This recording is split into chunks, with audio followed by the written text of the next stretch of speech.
Lake Guntersville, one of the best lakes in the country, gentlemen and ladies. Welcome to mikeybalzz Fishing, guys, and welcome to beautiful Lake Guntersville. This is probably one of my new home lakes, you know, with the TVA, Pickwick, Wilson, all those lakes.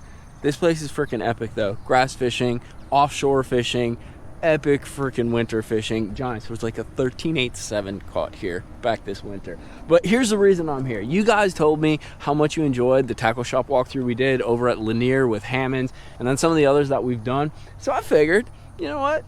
I know the guy that runs freaking Waterfront Tackle. That's actually where we are. Here's what's really cool. We're going to do a tackle walkthrough and kind of do some tips and technique walkthroughs for Lake Guntersville that they use down here with my buddy Casey O Donnell. He works at Waterfront. He runs that shop. I'll tell you a funny story. You got to stay tuned for a funny story about Casey and a little bit of a rewind. I have footage of him from like 10 years ago. Yeah, when he was like a kid. It's freaking cool. But here's what's really cool. We're going to start the video right now. As you can see, like, I'm on the lake. There's a freaking boat ramp right here. One of the coolest appeals about Waterfront, which is right there, is it is like a full service shop. They have a public boat ramp right across the street. You can drop your boat in right here. They got gas, they got food, they got all kinds of stuff. We're gonna go check it out on the inside. Stay tuned, you guys are going to enjoy this video, all right?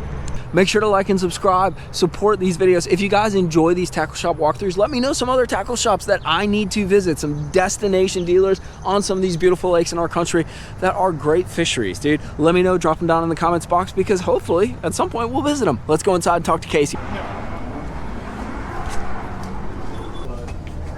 There he is. There he is. He's working though. We gotta wait for a second. So guys, as I mentioned, so the boat ramp is across the street. They have this epic freaking waterfront bay. It's like got really good food. Whether you want breakfast, lunch, or dinner, it is all right here. They serve it up. They serve it quick too. One of the problems that I found with a lot of tackle shops that run food is it takes forever to get the food that you want. These guys are quick. They'll get you on the water quick or give you a snack right after before you go home, put your feet up after catching 25 pounds. But this is our guy right here.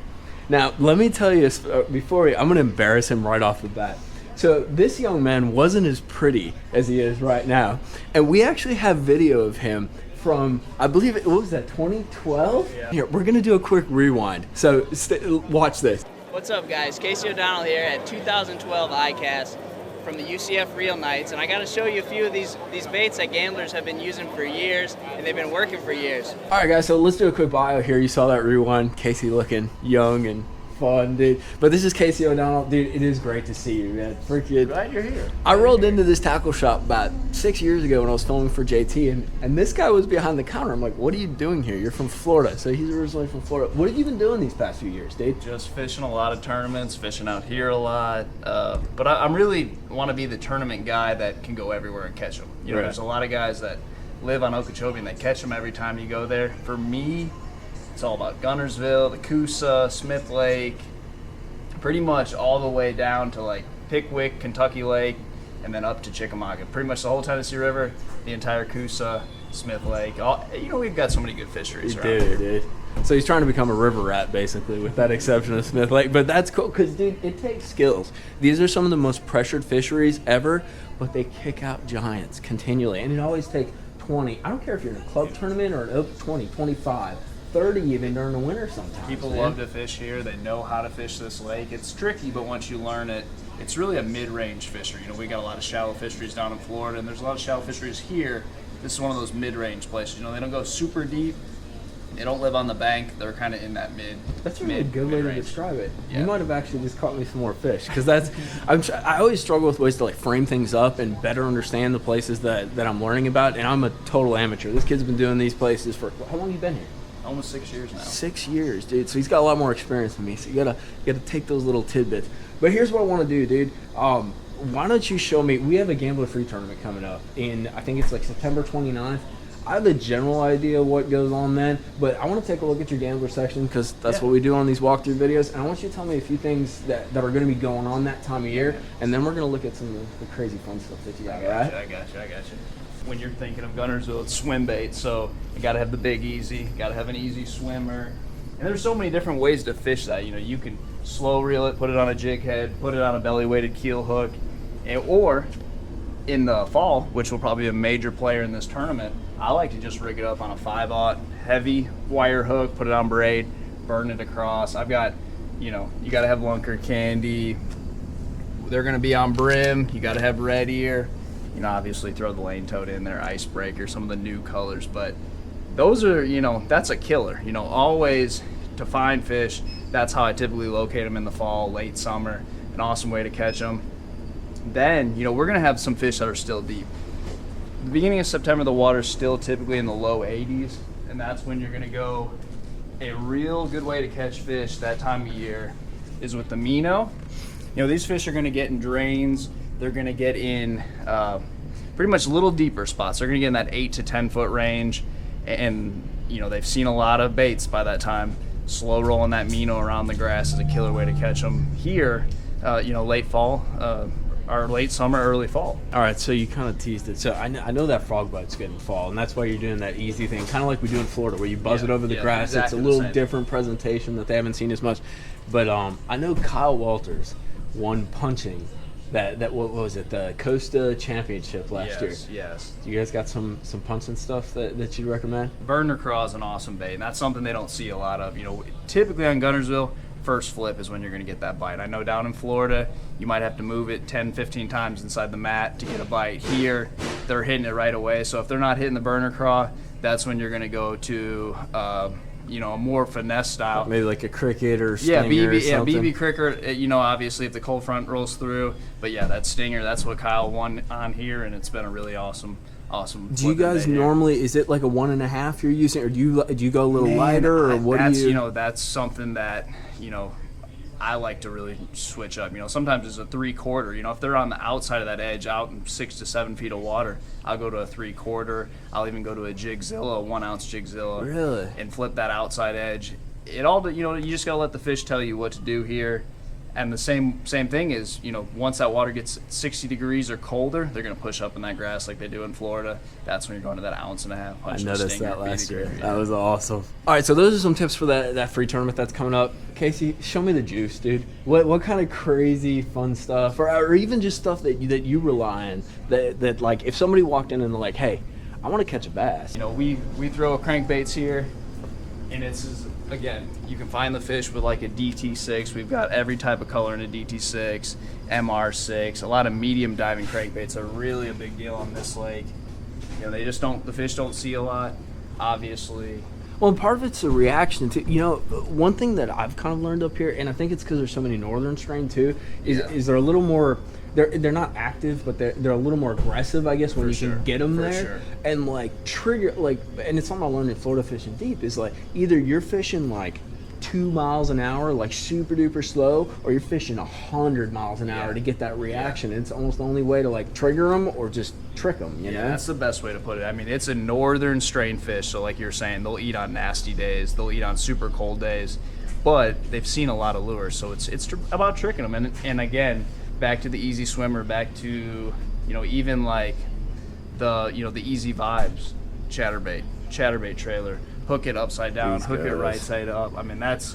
Which one do you go with, man? There's a lot of like talk about that. Do you got a preference? You know, or? I like in the grass, I like a Project Z, but a jackhammer is so hard to beat pretty much everywhere. But if I'm not fishing around a lot of grass, I like that jackhammer. It kicks out, it's got that searching action, but really you can't beat a Project Z in the grass. I mean, it's got a big hook on it. Florida, down in South Florida, you don't win on shad bites. You can have a lot of fun on shad bites, but up here, it's really like it's either brim or shad, and you can win on either, dude. Targeting either, like those kinds of forage. We've got such big gizzard shad in this lake that really, I mean, you want to be around those big shad. I mean, that's really what's going to be the bigger fish are going to be hanging around, and you know that's typically what wins are big shad presentations. But don't be afraid to throw a big bluegill presentation. That's back to the big easy, you know, lunker candy, red ear, those types of colors. You know, mimic a big bluegill. The fish love swim baits. Why not give them a bluegill imitation swim bait? And that's something that, you know, they don't see a whole lot of. So again, back to big easy swimmer, killer baits this time in the grass. Pretty much all year in the grass, really. I think I'm seeing a pattern with what Casey likes. You know, you got to have a bull gill. Yeah. I mean, there's not a whole lot of big fish. I've actually never baits. seen one of those in person, dude. That's really cool. That might be discontinued. Oh. If you like. Yeah, we might have the last of that. The herring. Bull herring. You like burning one across the top. Have you ever fished that at Smith? I have. It's a killer bait. Really? I actually fished that back home quite a bit on those lakes around Orlando. Kind of looks like a shiner, dude. It's a killer bait. They all got their place. I love throwing all of them. And this is, again, it's Guntersville. You gotta have something big tied on. You can't just go out there with your normal size lures and think you're gonna contend. I mean, you need something to put that 6+, 7 pound kicker. You do. I mean, you really do. And that's natural. I mean, that's nothing. Oh yeah, dude. That's nothing too unnatural for a fish. I'm always interested a little bit in like the cultural stuff. Do you know Tim from Hammond's Fishing over on Lanier? Yeah. So I went over there and we shot one of those, like a little walkthrough before the free tournament, and that's actually why we're shooting this video. You guys really enjoyed these tackle shop walkthroughs. But he talked about it, and I see it out here a little. There's kind of like an underground like swim bait culture, like developing like on the TV. Like I know Chickamauga has it, dude, Yeah. but like around here, do you see guys like that out here that are kind of like almost like your West Coast swim baiter? Oh yeah, I mean, we've got big fish that eat big baits. So team tournaments, for instance, in this time of year, we're weighing in 3 fish. So why not, if the guy in the front's fishing for your limit fish, why not have the guy in the back slinging something just ridiculous like that? I mean, that's massive. It looks crazy in the water, but until you see one swim up and eat it, I mean, you won't believe it. But it works. I mean, it's part of it. I mean, it's really part of the culture here. It's part of the way that we fish. It's big shad eaters that live on this lake, and you got to give them something big. So one of the techniques that I think is super cool, because it is so different. I've tried a bit on my deepwater Florida lakes, but it's something that they really swear about. Is it a year-long deal, or is it just more like ledge deepwater season? It works in the grass too. It works in the grass too. I'm learning more. But basically, you call it what, like a jerky J rig, scrounger? Yeah, it's a rig, scrounger. right? I mean, that's just an old school spotted bass way of catching fish out in California, and we've kind of brought it here, Tennessee Riverized it, and it works everywhere, not just on the Tennessee River. But when you see those big gizzard shad and they're skipping across the top of the water, that's when you got to tie on a big gizzard shad imitator. And my favorite, probably, as far as throwing a scrounger, you got to put a jerky J on the back. Lambert's proved that to all of us that, that you can catch 100 pounds on it. So but he catches numbers too. And there's a bunch of different scrounger heads. You got a long bill, you've got a short bill, you've got. What's the difference? That's something I want to know about. It's going to have a little more pull. So if you're fishing, let's say in 15 feet of the water, you're throwing some current. You're dealt with, some wind maybe. That longer bill's probably not your option. That's going to pull it off the bottom a little more. You want that bait right on the bottom. But maybe if you're in the grass, you got the grass coming off the bottom 3 or 4 feet, and you're fishing out in 9 or 10, you might want a longer bill to keep it out of the grass. So that's just something you got to play with. I mean, it's really I feel like an untapped market. For as much success as it's had, it doesn't get nearly the amount of attention that it should, but it's a killer way to catch big fish. I literally didn't drag my boat down here, so now we're getting all like fired up talking baits, dude. You can see I'm like scratching my face, getting all freaking like junky. Imagine trying to work here. Yeah, imagine working here. My paycheck, they just comes right back. They're going, hey, it's no 401k. It just dumps right back in. So never work at a bait shop. That'll get you. All right, guys, we're going to start wrapping this thing up. But one thing that I do like to focus on, these local dealers, especially destination dealers, on big lakes that get a lot of pressure, they always have local guys that make some really unique or just slight variations on standard kind of stuff, and they freaking work. Like, there's local lore behind them, and they work. And this is one of those things. Tell me a little bit about this. All right, so it's a buzz bait, and it's got that swinging head, kind of like the old honey buzz, now the sugar buzz, but it's got that swinging head. A lot of guys believe in that. And then he dresses it up the way he likes to fish it. A swim bait. Not everybody puts a swim bait on the back of a buzz bait. It's a really good way to catch a fish. Skirt on there. It looks good. This looks like custom skirts too. Like those are kind of look like at that. Cool tight skirts. That's got a little green pumpkin in it, and then it's that blue glimmer. That's the blue glimmer swim. Great. So now you're gonna steal my money too. Wonderful. What are these? Oh God, I don't know if I can say that on YouTube. This is the hooch gooch. Super jig right Hooch here. gooch. Hooch gooch. I can't even. Hooch, we'll just put it on there. Hooch gooch. The super J. Those are cool, dude. One more. One more. Oh. One more. See, we're breaking him in. Now he's getting loose here. Okay, so when I first moved here, all the old school guys, they're all jig fishermen. They're all like the jig fishermen. So we've got a very popular jig here. It's the Guntersville Special. Made locally? Made locally, made in Alabama. Says it right there on the pack. And that is What a lot of people that are from out of town don't understand is how good black and blue. They get here, they see that greenish clear water, and they're thinking, you know, your natural colors, your green pumpkins, your plums. Is this why I'm not catching fish? Black and blue. I'm telling you, dude.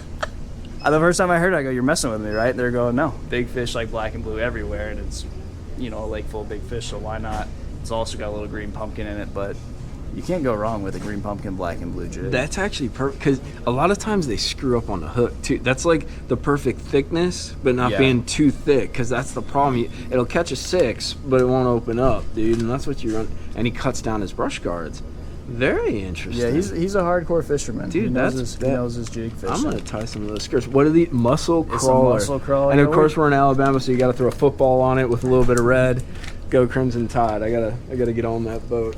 So we're gonna wrap this thing up. Casey, I know you're tournament fishing. You're doing a lot, dude. And he's grown up a whole bunch since I met him as that young kid. I gotta bust his balls a little bit. Where can they find you on Instagram and Facebook and all that, dude? Casey P. O'Donnell on Instagram, Casey O'Donnell on Facebook, YouTube, Casey O'Donnell. Just pretty much Casey O'Donnell wherever.